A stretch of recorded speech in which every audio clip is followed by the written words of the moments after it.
Farhad Abbas geram sebut Agus Salim dipermalukan Pratiwi Novianti gegara donasi. Itu urusan dia. Mengenai kasus Agus Salim yang disebut menyelewengkan uang donasi, Farhad Abbas ikut angkat bicara. Seperti diketahui, Agus Salim mendapat donasi hingga 1,5 miliar rupiah atas kasus dirinya yang disiram air keras. Gegara banyaknya simpang siur penggunaan uang donasi kini untuk memonitor keuangan uang donasi tersebut dipindah ke Yayasan Pratiwi Novianti. Menanggapi itu, pengacara Farhad Abbas dan Krishna Murti tampak geram. Farhad Abbas mengaku prihatin dengan tindakan Pratiwi dan Densu yang mempublikasi soal uang donasi Agus Salim yang dibagi ke keluarganya. Menurutnya, tindakan yang dilakukan sang YouTuber ini bisa menyakiti perasaan Agus dan keluarganya yang dianggap semena-mena. Lebih lanjut, Farhad menyebutkan uang donasi yang sudah disumbangkan untuk Agus Salim itu haknya.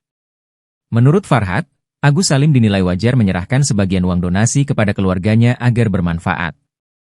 Bahkan tak segan-segan Farhad Abbas mengancam akan melaporkan sang YouTuber. Selain itu, Farhad Abbas juga menyoroti uang donasi Agus Salim yang kini dipindah ke Yayasan Pratiwi.